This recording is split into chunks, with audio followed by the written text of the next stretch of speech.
Our top story today from the GatewayPundit.com. January 6 hostages are still trapped inside the D.C. GULAG. Jake Lang was assaulted by guards last night trying to leave the jail, and one even appears to have left hospitalized. We're covering this new update on the political hostages and so much more here on the Gateway Pundits Week in Review.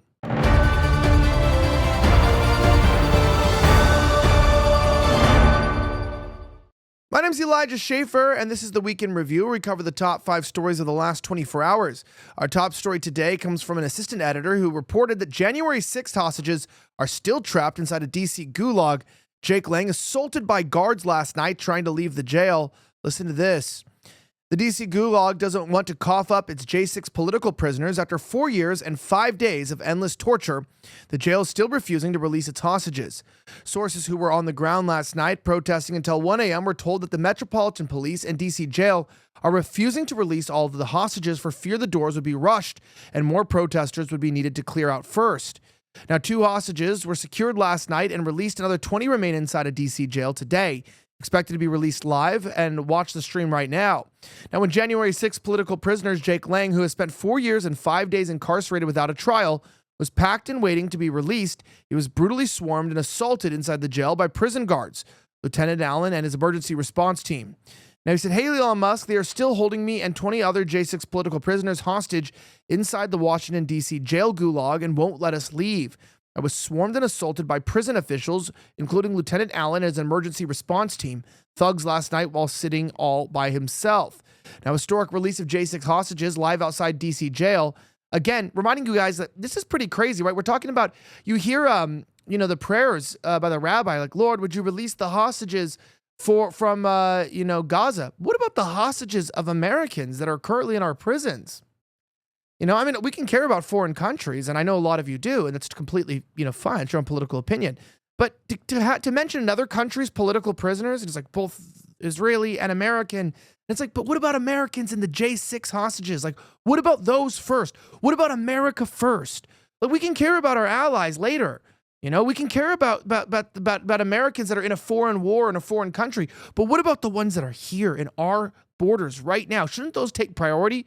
And yes, Trump did make them priority, but why shouldn't we be crying out during our prayers saying, "Lord, release those January 6 hostages"? That would have been really bold, too, if during the, if one of the pastors had said, "I'm praying for the J6 hostages to be released as soon as possible."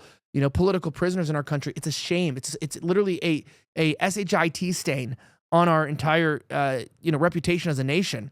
So we can't complain about Putin, putting people in prison for being gay in public or whatever people say it is. Usually they're like just trying to flash their breasts at an Orthodox church. By the way, you always hear that like a lesbian was arrested in Russia, and it's like, oh, she went shirtless in an Orthodox church and desecrated a church. Oh, I'm sorry that their culture still cares about, sacredness of God and the government respects it. Maybe we should burn down more churches like they do in Canada. Well, after President Trump signed sweeping pardons for all 1,600 plus January 6 hostages last night, hundreds have already been released from federal prisons across America, including Enrique Tarrio, who was sentenced to 22 years as the leader of the Proud Boys, and Joseph Biggs, whose 17-year sentence was commuted by Trump as a part of a J6 clemency proclamation. Many J6 family members are still eagerly awaiting their heroic patriots' imminent release, holding vigils outside 80-plus prisons across America. Please help donate to the costs of resettling these brave men who have suffered for 4 years the worst kinds of human torture. Visit j6rebuild.com to support a J6er getting back up on their feet. Jake Lang and January 6ers at the D.C. jail are being told that Donald Trump is sending the U.S. Marshals this morning to secure their release, and it should be only a few more hours. Stay tuned for more. We'll get at the updates. Now, what's pretty remarkable about this is, we knew this from the beginning, right? When they're talking about 22 years, 17 years, the fact that these people are being released is phenomenal. It's incredible. And it's just beautiful to see this sort of development happen right in front of our eyes. And for the most part, a lot of us think, out there, I don't know. What would have happened if they really served 22 years? It's a reminder that justice is partisan. And that just because you're sentenced to prison or convicted of a charge doesn't mean that you're guilty of it.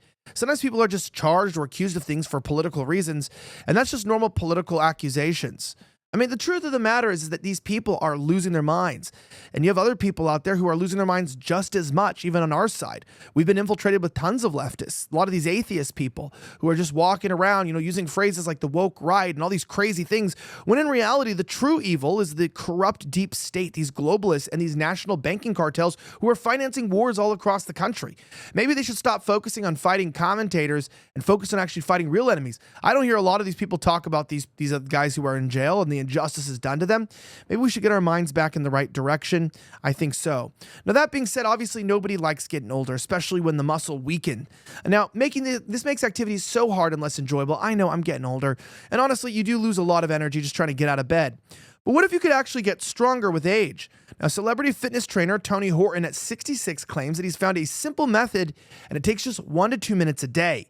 Now, allowing people to feel stronger and healthier is a short time, issue, but it can happen now.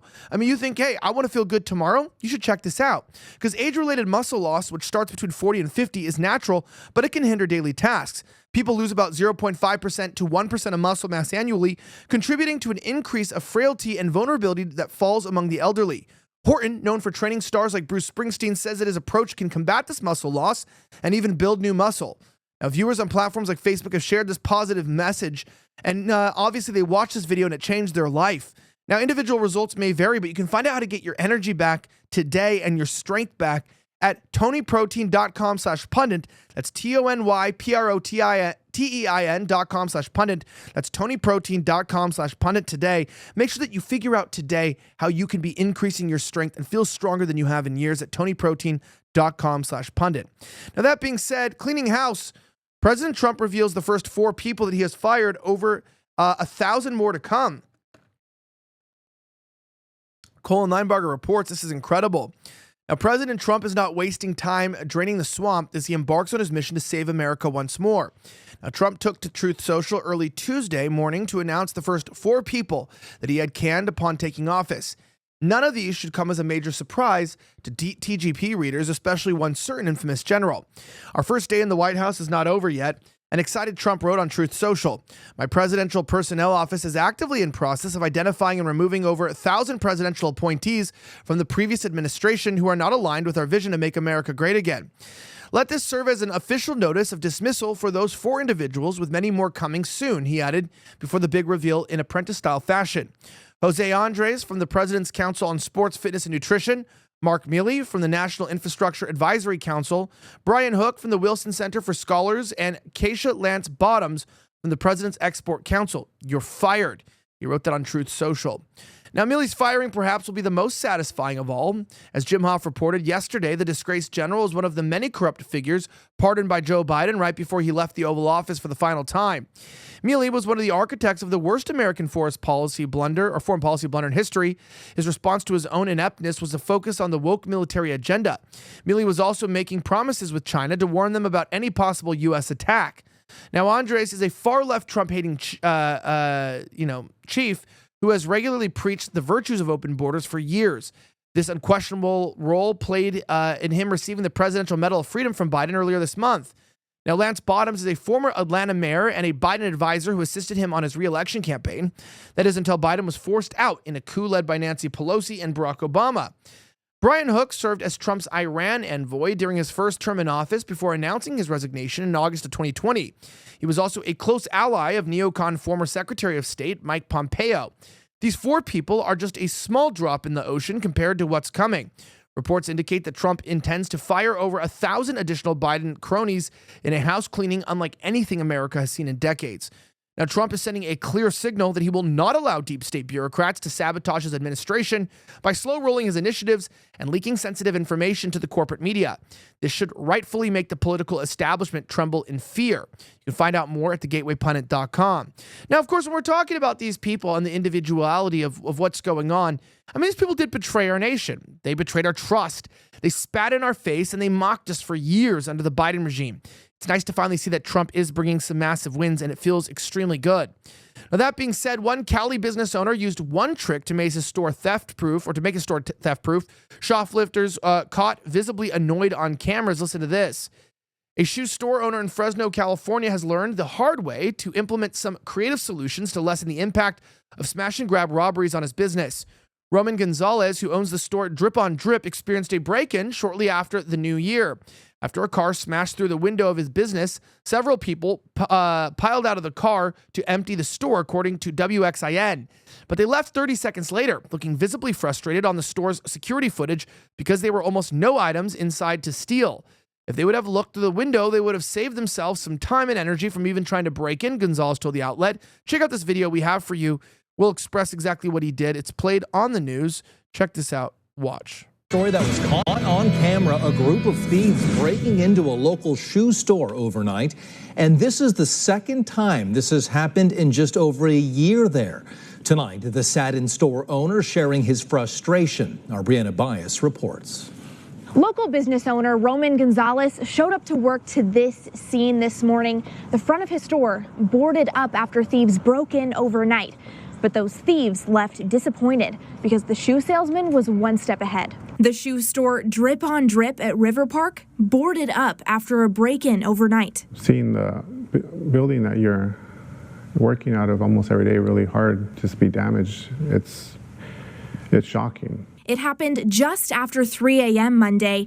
The store's security cameras capturing the whole thing. The criminals drove up in 2 sedans and then rammed through the front of the store. But as soon as they got inside, you can see them look around and realize the store was already practically empty. If they would have looked through the window, they would have saved themselves some time and energy from them even trying to break in, because they would have noticed that there's nothing here on the floor for them to take easily at all. You see, this is not the owner Roman Gonzalez's first break-in. This was about a year ago, over a year, and they took a majority of our clothing. Since then, Gonzalez has learned a thing or two about security. Every single night he clears the floor and leaves the register open to show there's nothing inside. The only thing he leaves out at night is a wall of right foot shoes. There's no value. Once you take this shoe, I mean, you can't just buy a left foot shoe online either, so you're gonna be not gonna be able to use that. The only thing of real value they stole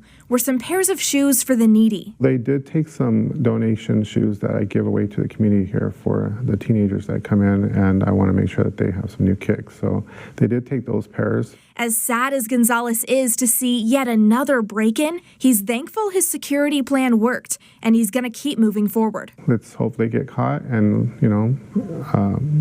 learn from this situation.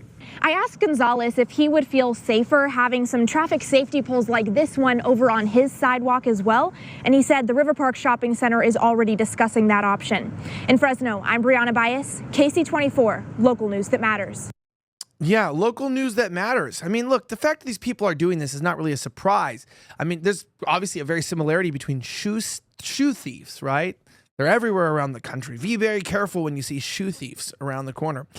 But I want to say this, do you know that American homeowners nationwide have over $32 trillion in equity? And cyber criminals are targeting it with a growing scam that the FBI calls house stealing. Now, house alarms, doorbell cameras, and deadbolts won't work against these thieves because they're not after your stuff. They're after your equity. Now, if your title isn't being monitored, scammers can transfer the title of your home into their name using a one-page document that they file at the county. Then they can take out loans against it or even sell it behind your back. The scariest part is you won't find out until collection or even foreclosure notices start arriving in your mailbox. But by then, the damage has been done and you're left with a financial and legal nightmare. The best way to protect your equity is with triple lock protection from our friends at Home Title Lock. Now, triple lock protection is 24/7 monitoring, alerts of any changes, and God forbid, if the worst happens, restoration services at no out-of-pocket cost to you. So when was the last time that you checked on your title? If you're like me, the answer is never, and that's exactly what scammers are counting on. So if you want to protect your home title and have peace of mind on your family's biggest investment, go to HometitleLock.com/gatewaypundit. That's HOMETITLE.LOCK/GATEWAYPUNDIT and use promo code Elijah for a free 30-day trial. Again, that's HometitleLock.com/gatewaypundit. Promo code Elijah, ELIJAH, for your free 30-day trial. Make sure that you don't let someone steal your home today. Get Home Title Lock's triple lock protection to protect your home. Don't get kicked out on the streets. It's happening to too many people. I don't want to see it happen to you. Now, that being said, Abelow says hostage deal a catastrophic, immoral mistake that endangers Israel and America. Check this out. It turns out that Israeli hostages Romy Gonen, Emily Damari, and Doron Steinbrecher have returned to Israel after more than 470 days in captivity in Gaza. Hamas celebrated the prospective release of 90 terrorists as Israel and the United States seemingly caved to terror for an inaugural Trump photo op.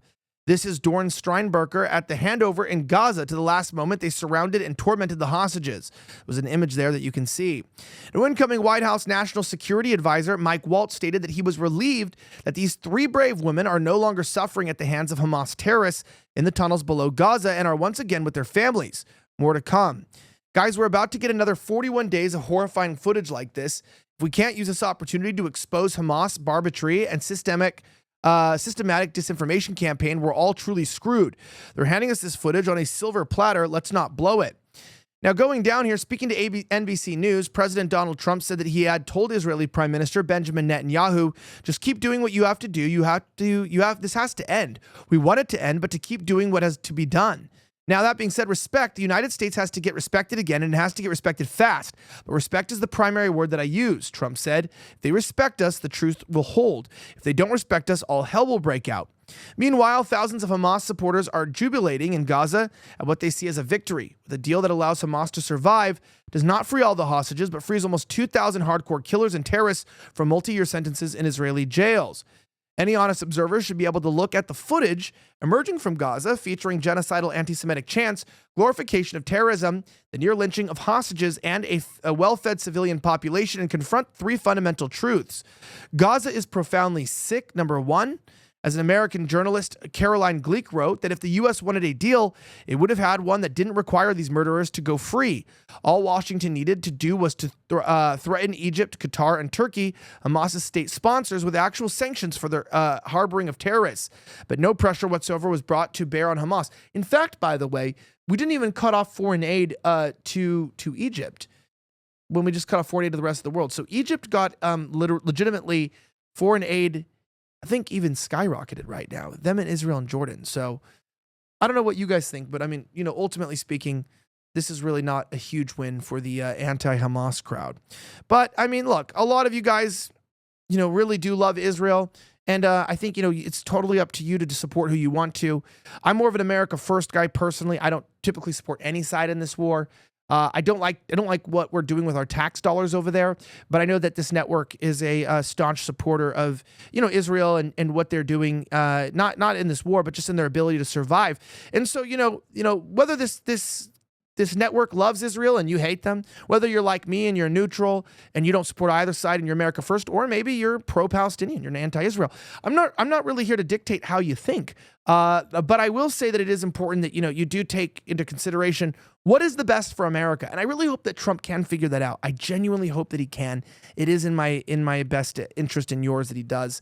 And that being said, Trump's head of personnel shocks Judge Jeanine with a bombshell announcement about her big hire in the Trump administration. Check this out. I have a full video for you I'm going to play in just a second. But it's important as we watch this that we take our time together to appreciate that Trump is back, baby. And Judge Jeanine is like 85. And I don't know how she looks so good for being her age. Check this out. A big round of applause to Dawn, the whole family. Nobody has sacrificed more than the Trump family. And tomorrow, you're going to see incredible things happen. Over 100 executive orders. You were going to announce some amazing people. The great Carrie Lake is in the house. She's going to clean up Voice of America. And very soon, we have a big announcement for another big hire. We can't mention names. The great Mike Lee is here. He's helping our nominees. And our great FBI director, who's gonna clean house. Brandon Carr, our great chairman. And I'm gonna hand off the mic to Jeanine before the village people come out, because what better intro? Yes, I want to thank Charlie Kirk for bringing us all together, for having the vision and the idea that somebody had to stand up to make sure that we protected this nation. And damn, we did. Thank you, Charlie. Thank you, Donald Trump. And God bless America. And God bless America indeed. I am so grateful. She's been around for a very, very long time. And I hope she's around for a lot more time. These are fantastic people. Charlie's great. To the rest of you guys here listening, don't forget to join our mug club at thegatewaypundit.com. You get one of these. They're fantastic. They're embossed and they work well with your decor. You can sip and support at thegatewaypundit.com. My name is Elijah Schaffer. Have a great rest of the week, and may God bless the United States of America. I'm signing out.